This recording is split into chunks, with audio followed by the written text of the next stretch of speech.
Hello, everyone. Welcome back to another episode of the Thriving in Intersectionality podcast. And today I have another exciting guest for you. But before I bring her in, I'm going to do a little bit of setting the stage for anyone new to the word intersectionality or new to this podcast. I love to always start with a brief definition and hopefully draw your curiosity enough to explore and do some more reading about the word intersectionality. What is intersectionality? I came into this work in through got introduced to the word, I guess I might say, through the work of Kimberly Crenshaw, and so a lot around our research dissertation around gender and race. So it was around the Black women experiences. So if you get a chance to go look that up.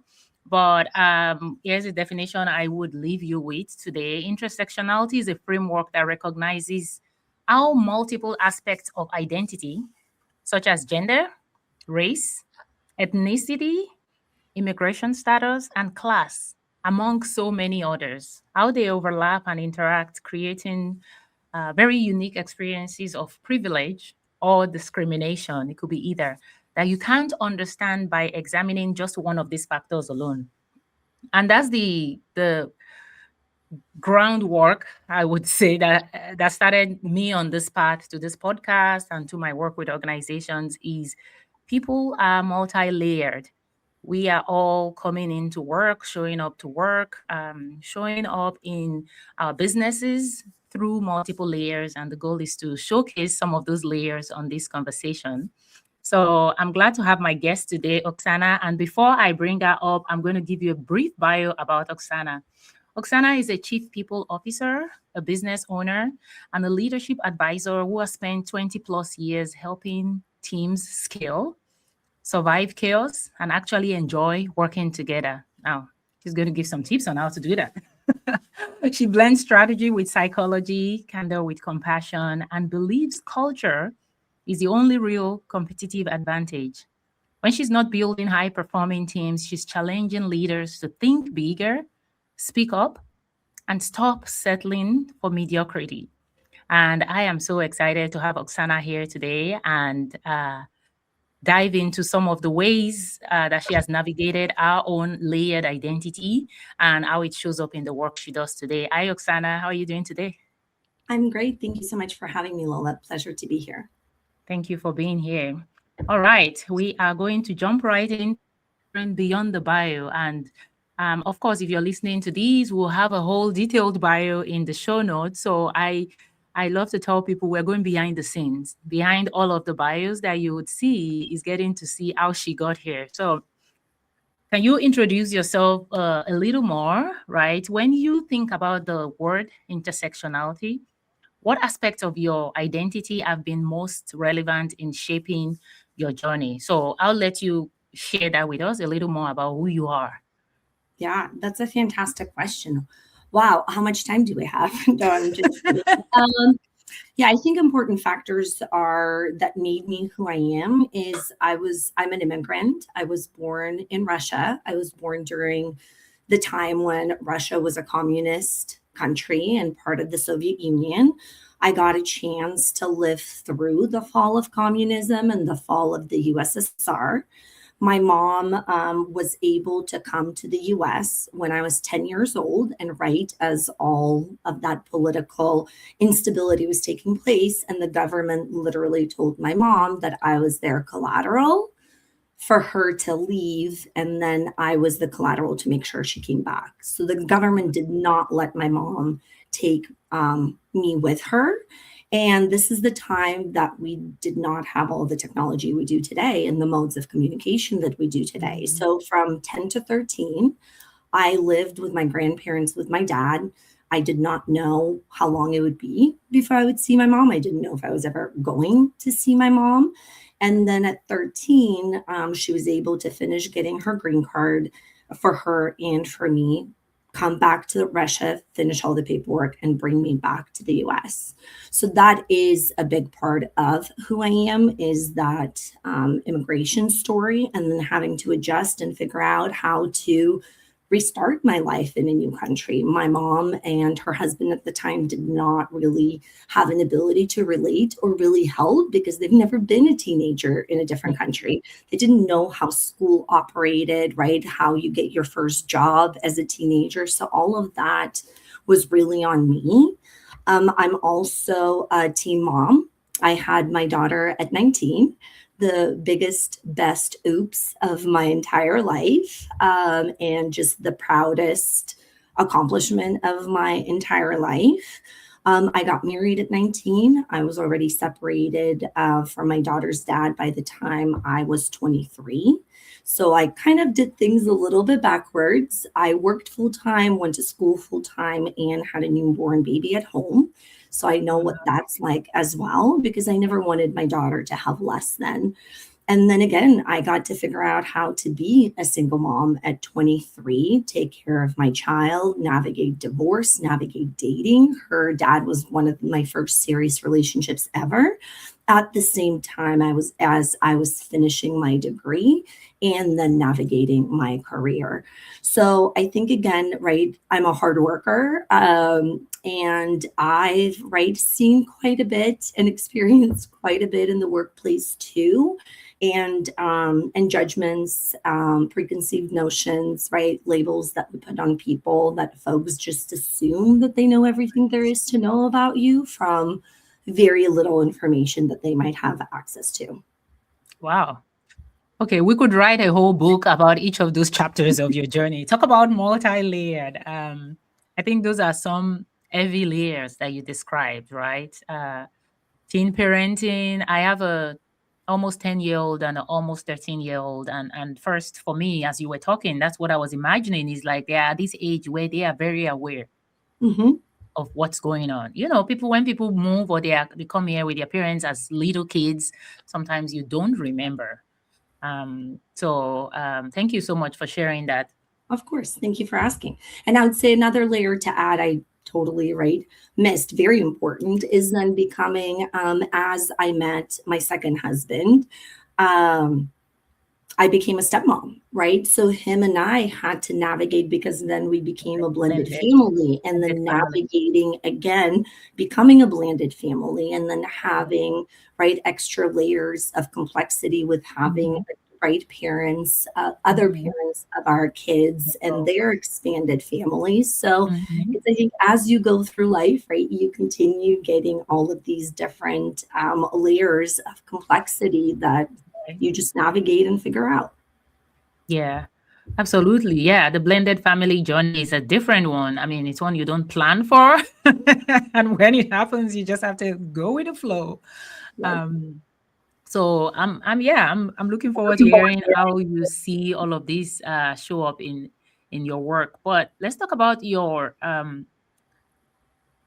guess your leadership journey personally is what I want to talk through now. So when you think about your career parts, you talked about in the workplace and bias. Can you share a little bit about your career professional journey to walk us through that journey to where you are now in terms of what you do for work?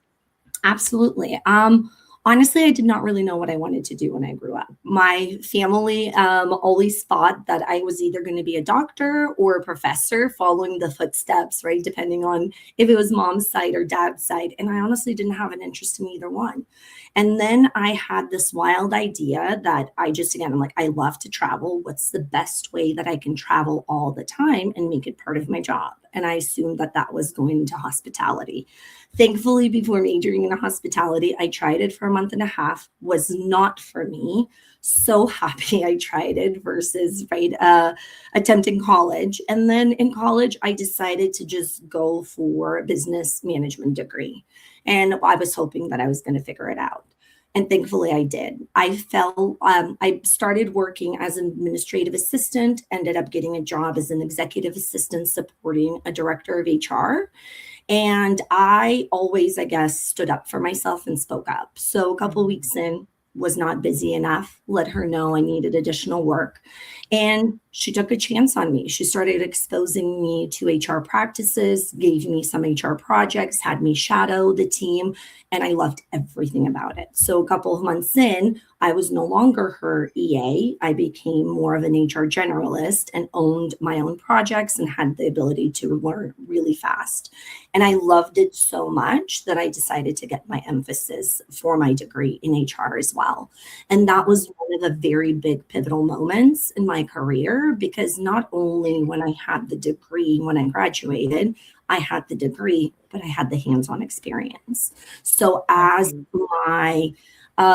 every my friends that I went to college with that did not do that, they had the degree and were hoping somebody would give them a chance. I kind of bypassed that. Also, another thing that I did, I guess I never realized it was networking at the time, but I've a lot of times been the youngest person in the room. So because somebody took a chance on me, I did never wanted to let them down. I very much started figuring out who can I learn from.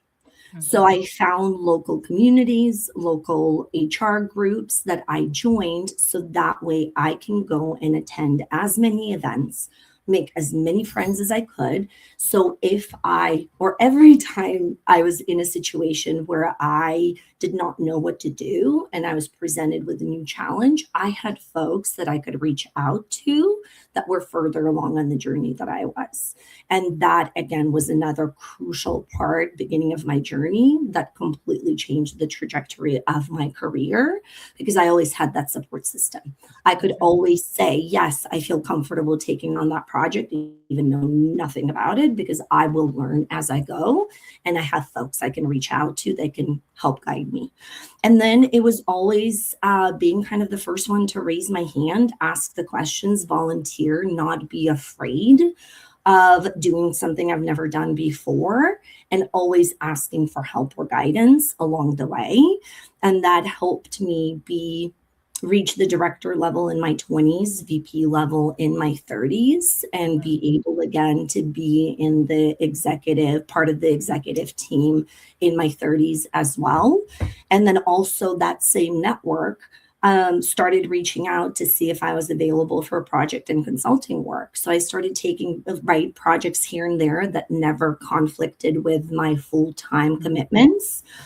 And eventually, about 3.5 years ago, I stood up my own company, an LLC, just in case. And it just happened to have worked out perfectly that as I transitioned out of my last company, a few larger projects landed in my lap and gave me an ability to focus on that, as I thought I wanted another full-time job. During that time, I realized I don't know if I want to go back in house.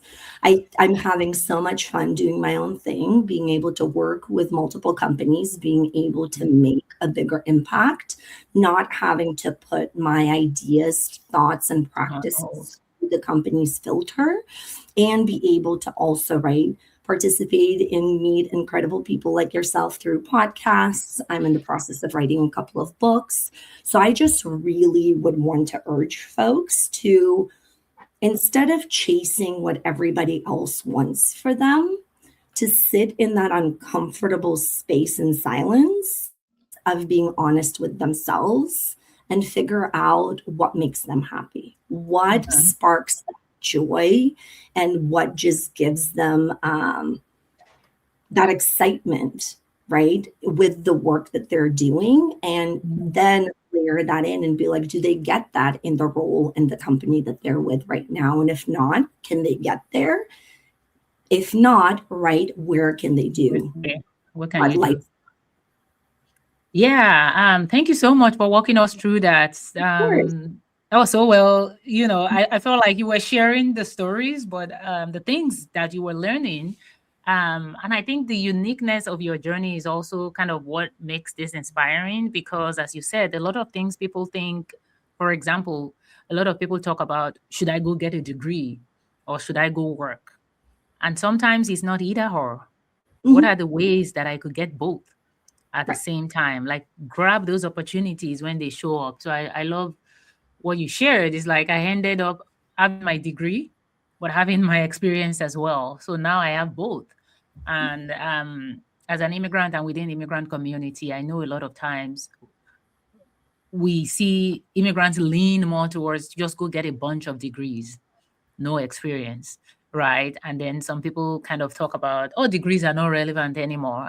I think they are relevant, but you need to pair it with experience. So um, that was great.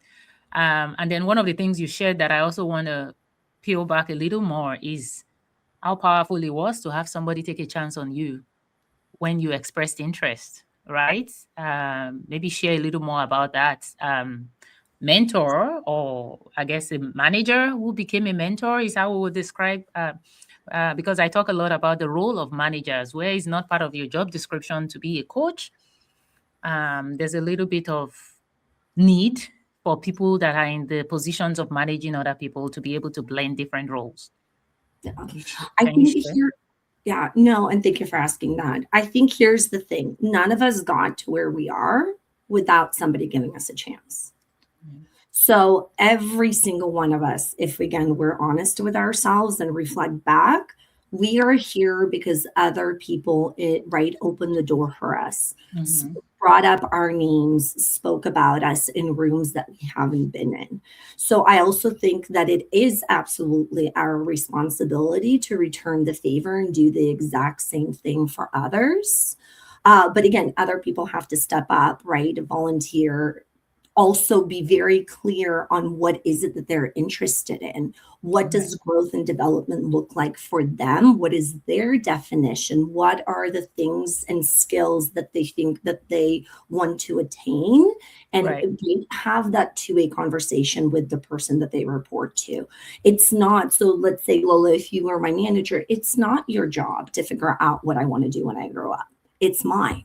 And then I share that with you. And yes, then you can go ahead and expose me Yeah.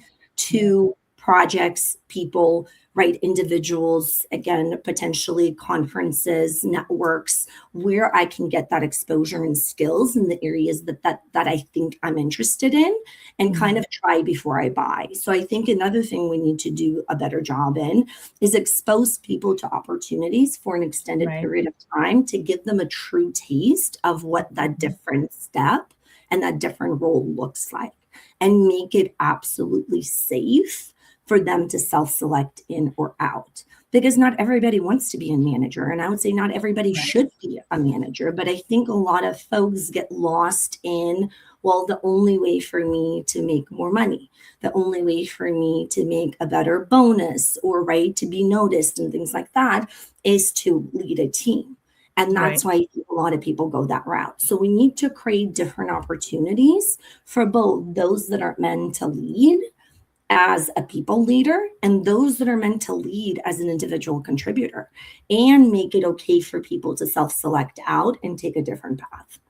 But I Right. think a lot of times we try to take that peanut butter approach, that right um, one again approach works for everybody, and that's not the case. And we also assume, and I've heard, obviously we've all heard this phrase, right? Treat people the way that you want to be treated. And I actually disagree with that.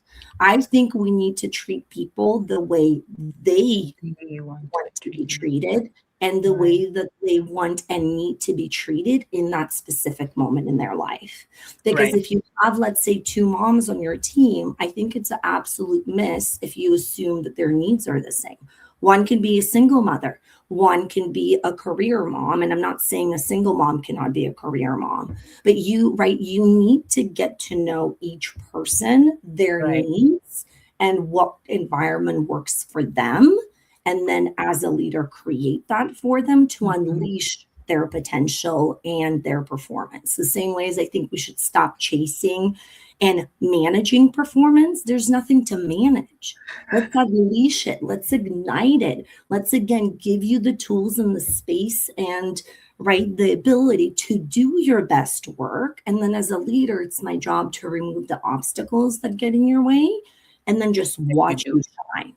But we keep trying to put people in boxes. And after we do that, ask them to think outside of the box. Maybe let's Yeah. not put people in boxes in the first place and see what happens.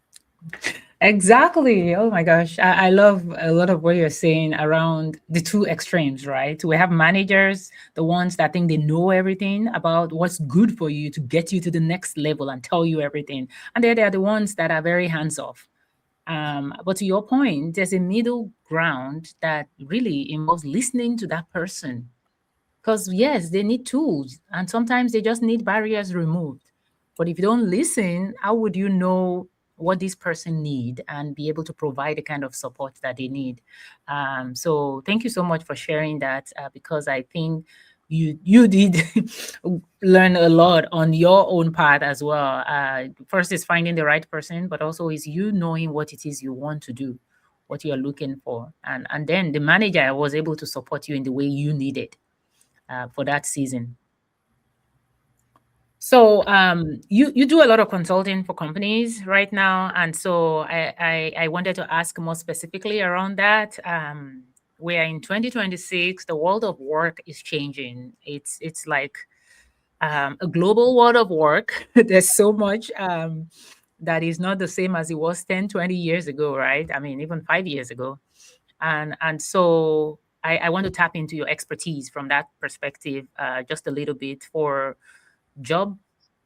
I wouldn't say entry level at this point, but it could be entry level or mid level professionals that maybe they identify with your story and your background, and they are thinking of how do I advance in my career this year, the next 2 years. How do I figure out what I want to do? Any advice from that based on your own internal HR knowledge, right, of what companies are looking for?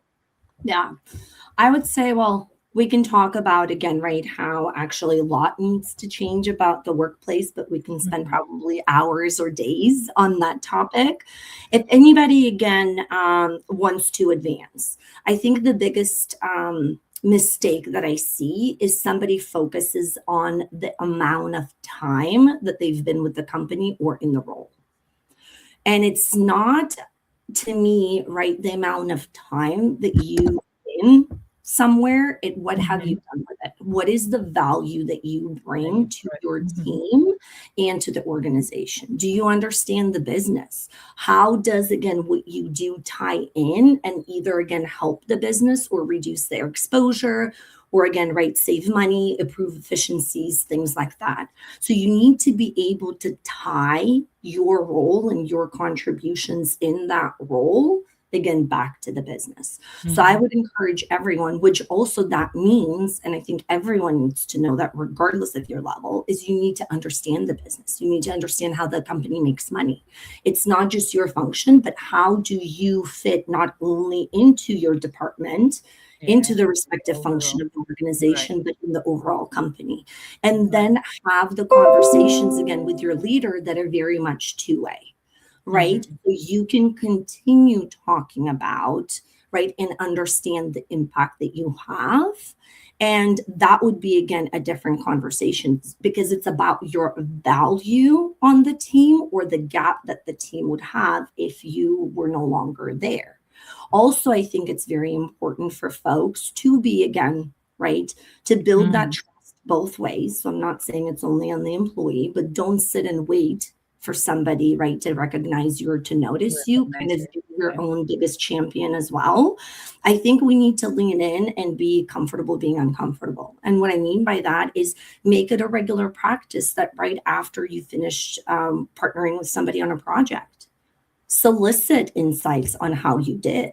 What are Mhm. the things that you did well? What are the things that you could have done better? What are right kind of the stop, continue framework and get in the habit of doing that all the time throughout the year. Because, first of all, if you're in a company that does formal performance reviews, you're getting that insight throughout the year. You're able to continuously share that with your leader. So he or she constantly knows how you're doing and how the rest of the Right. organization that works with you sees you. Because remember, their access to information of how much they know about what you actually do is also very Mhm. limited. And if Right. they do not think of asking certain questions, they're not going to know of all the things that you are doing behind the scenes. You assume they know, But again, assumptions is not a strategy, and I would just not again advise anybody to assume. So, right, make yourself that invaluable, right, contribution to the team and to the company, and focus on the value, not the time. Because I would always rather hire somebody with fewer years of experience, but the depth of experience during that time versus somebody, right, that sat in a seat for The 15 length. years doing the exact same job. Right, right. Exactly. And I think that's definitely a today mindset that people really want to get. I mean, I'm millennial, and we know kind of like it was in the length for, my parents' days. It was, you get a job right out of college and you work that job until you retire, right? That makes you happy. That gives you joy. It's about the number of years you've spent. When somebody gave a feedback, I think we're both active on LinkedIn, but somebody gave a feedback that I thought was really a very important miss that people, or opportunity that people miss in this season, where people are going through transitions and losing jobs and getting laid off. Is like one of the most significant mistake you can make is you get laid off and you make that announcement. LinkedIn kind of prioritizes announcements around job changes, and the only thing you have to say is, my last day at this company, great company, and it was a pleasure to work there. It's like, no, what did you do there? If I'm getting notified that you are out of job and you are looking for a job, take that opportunity to let me be clear on what your impact was at that organization. A lot of times we don't track that, and you think the real post is about the company you worked at. No, it's about you. Just showcase how you added value. Yeah. No, we can again talk about that forever, and I do tons of posts on that. And I think here's the thing though too is I think the mistake or the miss happens way before. For People, we all have, and I think this word is now overused, right? A personal brand. I like calling it your voice. But a lot of us so much mute that and completely adopt our company's brand, which is great. And I'm not saying you shouldn't be aligned with your company's brand, but what happens is if you completely do not share your voice on a platform such as LinkedIn, what happens? You have a complete and total identity crisis when you do separate from that company, and then you don't know what to share. You don't know right. what to talk about. Versus if you balance it with sharing about your experiences, projects that you worked on, right? Again, your take on whatever is going on within your industry, within your function, right? All the things. Right. The topics are endless. And then also use your platform to highlight your company's brand. When that relationship ends, you can still continue focusing on your own voice and your brand. And I Yeah. think another thing that is a huge miss is separating from a company, whether it was your decision, whether you were laid off, whether you were let go, is a big deal. And a Right. lot of us minimize it so much, but it is emotionally, mentally, physically impactful, not only on us, on our loved ones, everyone that we interact with. So Right. give yourself, again, that space and grace. I did an article on this as well a couple of months back of give yourself time, give yourself a break, get to a place where you are okay. Volunteer, take care of yourself again, health wise, in all the areas before you start that job search. Because another thing is, you think you're okay, but if you haven't processed your feelings and emotions and everything else, the conversations that you're having to now put your best foot forward in front of somebody, it's not happening because you're not the best you. Action. So Yeah. give yourself that time, mourn kind of that transition and change, get yourself to a better place, and then start engaging and looking for that next thing. And also, just because you had a certain role and were doing a certain thing, is that still the right thing for you? So I think there's Exactly. beauty in the pause instead of just rinse and repeat. Right. Again, listen to yourself, and are you enjoying what you're doing, or is this an opportunity, since you're going to have to look for something new, to potentially maybe to do a pivot or try a thing that you've been thinking about?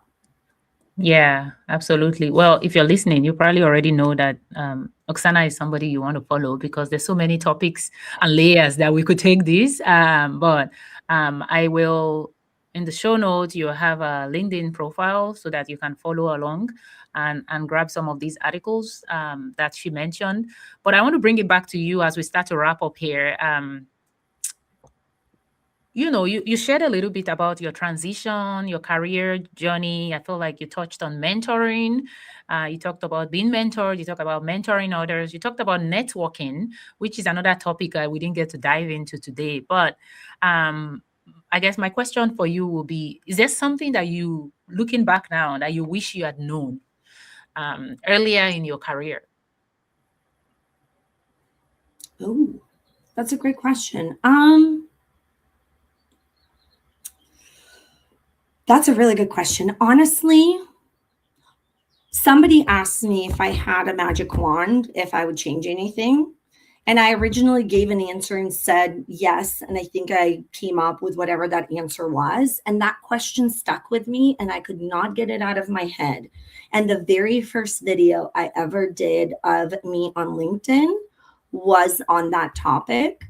And my answer was I would not change a single thing. I would not change a single mistake, a single pivot, a single separation, layoff, any Mhm.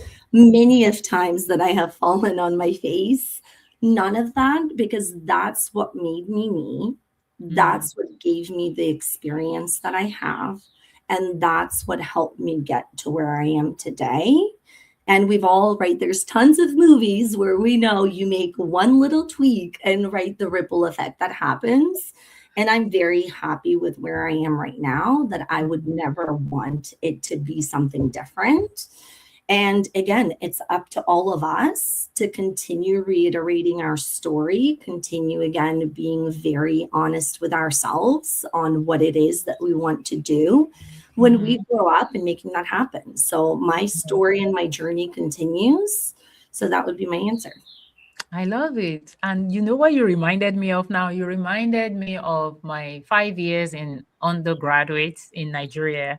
And I remembered the and I think to the point that you're trying to make is like when you also are intentional about it, you did the best you could with the information you had and you got the best from it. And then being able to reflect and learn for it.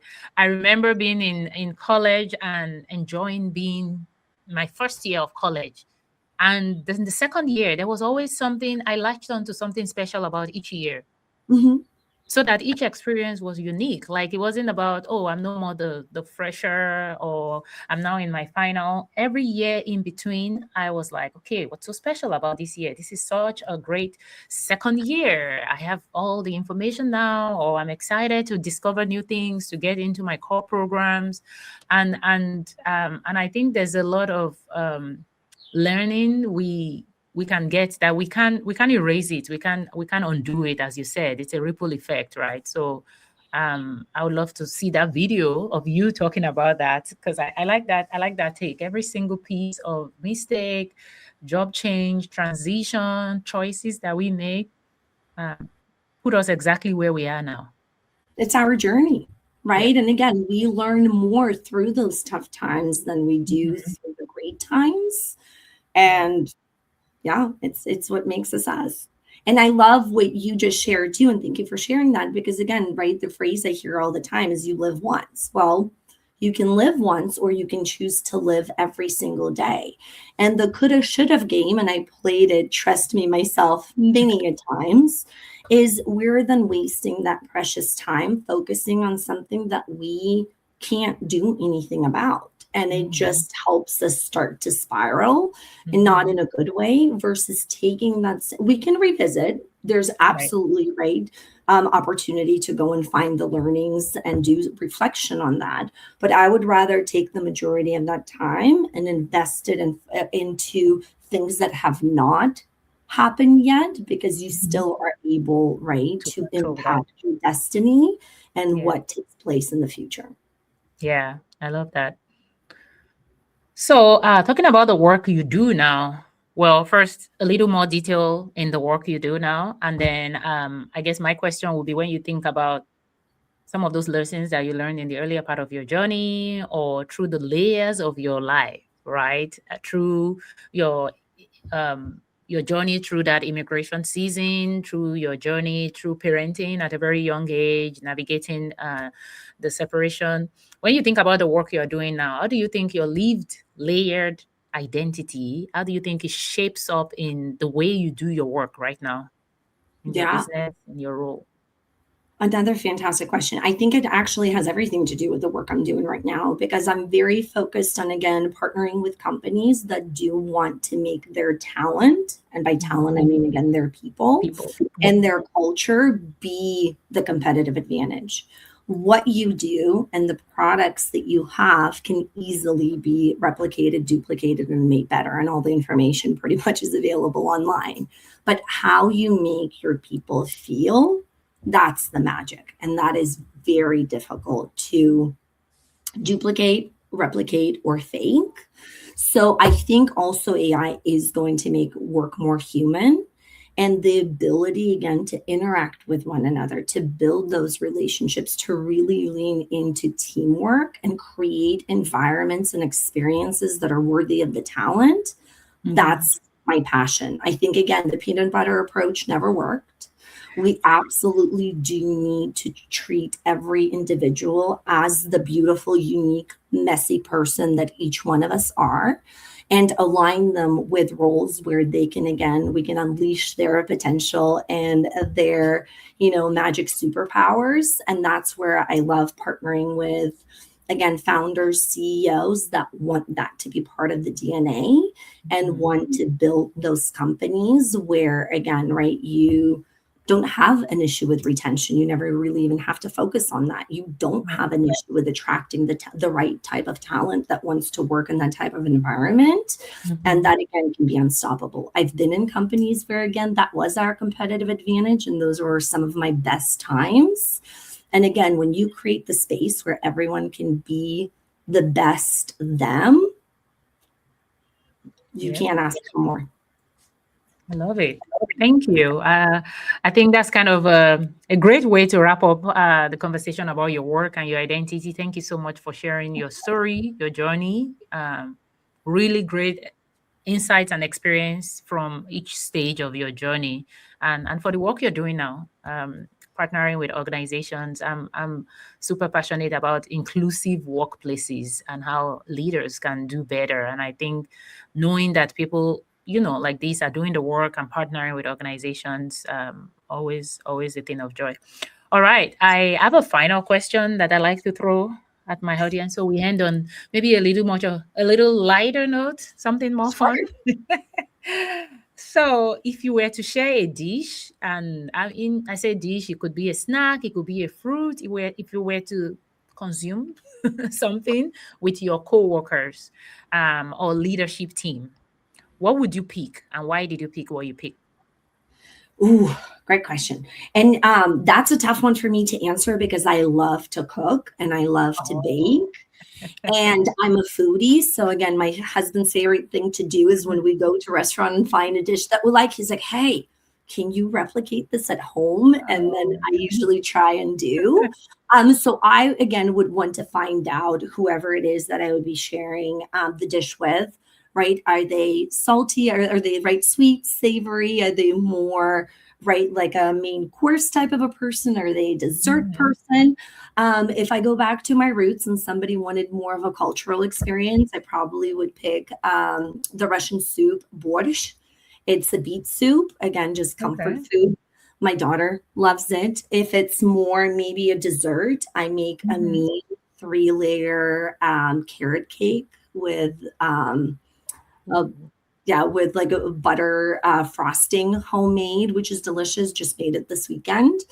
So I would want to see kind of right what those folks that I am sharing this with enjoy most, and then find a dish that is one of my favorites to cook to be able to have them enjoy it the most. One of my favorite things to do is to think back to what my guests shared and then see how their stories kind of shows up in the way they answered this question. And I always have fun with it. And for me, one of the things that you talked about a lot is listening to the people. We're all unique, and what people want or need. They might have different, they might be in the same phase of life on the outwards, but you don't really know what people's story. And I think that's sort of what you just shared about food without even realizing is, yeah, I cook a lot. I love cooking. I could give them what I like, but I like to understand what they need so that I can prepare something that, different people can enjoy. And so I think you're very thoughtful with that process. But just giving you a heads up, I'm a spicy and more of a savory person. So that when I Hi. see you, not the Hi. desserts. I'm a chicken when it comes to spice because, right, as I joke in Russian cuisine, the as crazy as we get is like paprika and like cilantro and parsley. So we don't do a lot of spice, but I do make a mean meatloaf and mashed potatoes. Hey, as That long as I got my protein in there, that's good for me. I'm just saying I'm not as much a sweets person or dessert person. I want the food. yeah, I think my husband probably what sealed the deal was the mashed potatoes and the meatloaf. So Oh yeah, oh yeah. But thank you so much, of Oksana. It course, was so much fun chatting with you. It was you fun and too. also insightful. And I'm so glad that we got to do these to catch up some of your brilliance and your journey. And so if you're looking to follow Oksana to get a little more about the insights, we'll have information and links on the show note.